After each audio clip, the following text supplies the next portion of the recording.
Halo sahabat harus nonton, ketemu lagi di channel yang akan mengulas alur cerita film-film populer. Pada kesempatan ini, kita akan membahas sebuah film thriller dengan judul Dom Ashlum yang rilis tahun 1987 lalu. Film ini memang jadul namun sangat menarik untuk ditonton. Alur ceritanya mengisahkan tentang psikopat ganas yang meneror anak-anak muda di sebuah gedung kosong rumah sakit.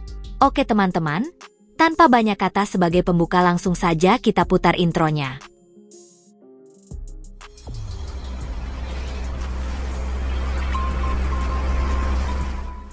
Di awal film kita diperlihatkan dengan sepasang kekasih bernama Judy dan Hansen. Mereka berdua terlihat sangat bahagia. Hansen yang merupakan seorang pengacara baru saja dapat uang $5 juta setelah ia menang perkara di pengadilan. Sementara si Judy ini adalah seorang janda beranak satu. Ia memberitahu Hansen bahwa anaknya akan dimasukkan ke asrama supaya ritual mantap-mantap mereka tidak terganggu. Saking senengnya mereka gara-gara cipokan, Hansen yang menyetir tidak melihat bahwa ada mobil dari arah depan. Mobil mereka pun jadi oleng dan akhirnya terjadi tabrakan laga kambing. Akibatnya badan mereka penuh dengan kecap dan tangan si Judy pitus karena itu. Sebelum tidak sadarkan diri, mereka berdua sempat saling mengatakan bahwa mereka akan tetap saling cinta selamanya. Setelah itu kamera film berpindah ke ruang otopsi di rumah sakit. Ternyata di sana Hansen sudah divonis meninggal oleh dokter. Karena itulah si dokter entah kenapa ngirobuk luka yang ada di wiju Hansen supaya tahu lebih detail penyebab kematiannya katanya. Tetapi tiba-tiba Hansen mendadak hidup kembali. Dengan emosi dan ngamuk, ia langsung menanyakan keberadaan Judy kekasihnya. Sementara si dokter sambil ketakutan, ia memberitahu bahwa nyawa Judy sudah tidak tertolong lagi. Mendengar hal tersebut, si Hansen pun jadi gila dan langsung membunuh dokter itu dengan sadus.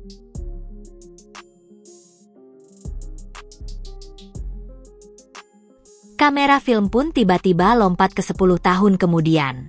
Kita diperlihatkan dengan sekelompok anak muda tahun 80-an yang sedang pergi piknik. Mereka adalah Kiki, Maes, Darnell, Dennis, dan Jenny. Dalam ceritanya, cewek cantik yang bernama Kiki ini adalah putri Judy yang dulu hendak dimasukkan ke asrama. Ia sekarang sudah remaja. Dan rute jalan yang dilewati mereka ini ternyata adalah jalan tempat ibunya kecelakaan waktu itu. Kiki lalu minta berhenti sebentar untuk mengenang kematian ibunya. Tidak disangka di dekat bekas mobil Hansen, Kiki menemukan kaca rias milik ibunya. Namun karena teman-temannya yang lain pada buru-buru pergi, akhirnya Maes mengajak Kiki untuk melanjutkan perjalanan. Dan ternyata kelompok remaja ini akan pergi piknik ke sebuah gedung rumah sakit yang sudah terbengkalai. Memang agak lain mereka ini. Namun ternyata, bukan hanya mereka saja yang datang ke tempat itu. Ada juga satu grup band metal cewek terlihat sedang latihan di sana. Ketika sampai di luar gedung, mereka mendengar suara musik yang ribut. Si Darnell pun kemudian punya ide untuk ngerjain mereka. Pelan-pelan tapi pasti, listrik pun langsung dicabut oleh Darnell, yang menyebabkan alat musik mereka jadi korslet dan rusak. Tidak tinggal diam maka ngamuklah orang itu. Seorang gadis bernama Tina mengatakan bahwa ia tahu siapa pelakunya. Dan sambil teriak-teriak mereka mengatakan akan balas dendam. Mendengar kata mereka si Darnell tidak peduli, dia malah membalas mereka dengan ejekan.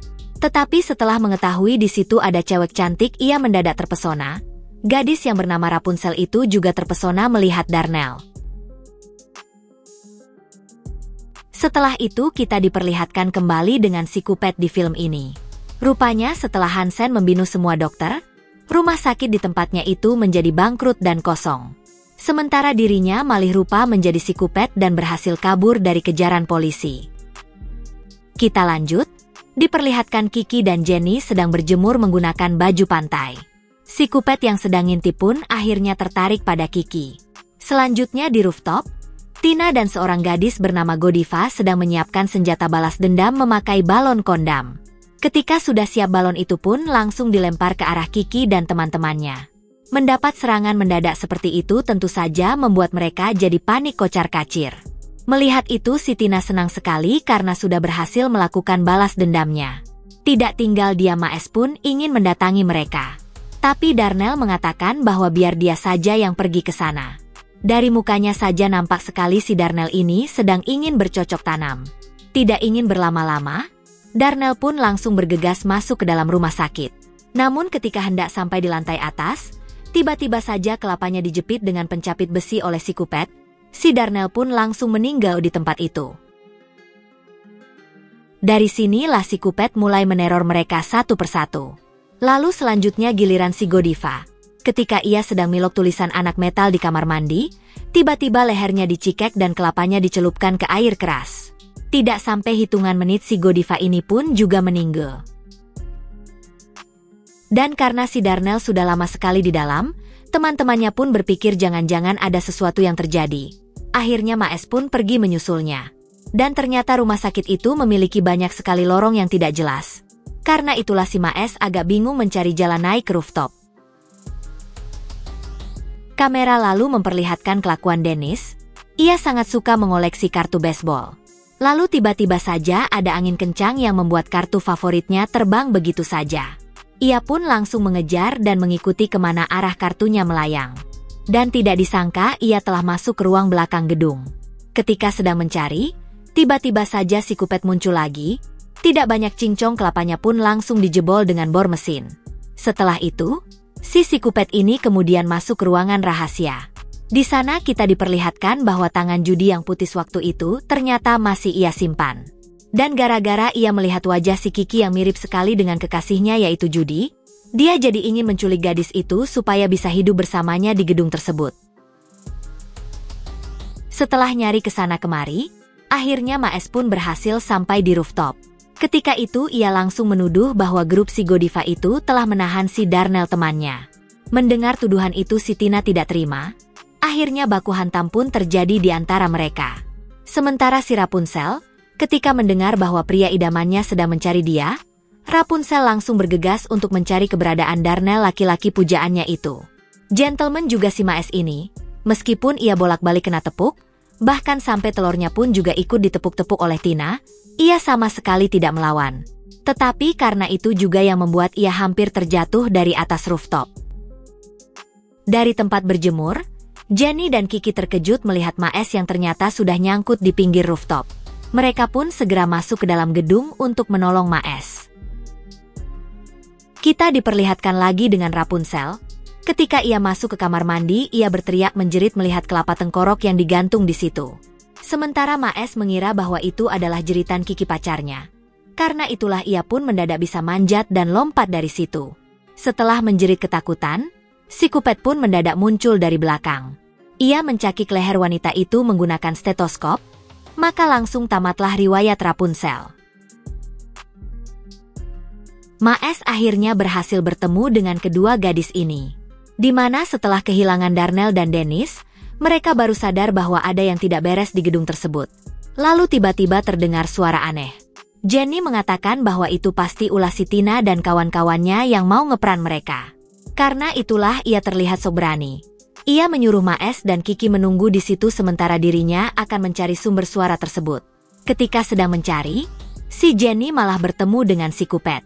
Dan bukannya lari, ia lagi-lagi malah menjerit. Pada akhirnya milutnya pun dikoyak menggunakan gergiju mesin. Lalu tiba-tiba si Tina juga masuk ke ruangan itu. Waktu dia mau ditangkap, mendadak Maes juga ikut datang ke tempat tersebut. Tidak mau langsung ketahuan si Kupet ini pun langsung pergi dari situ.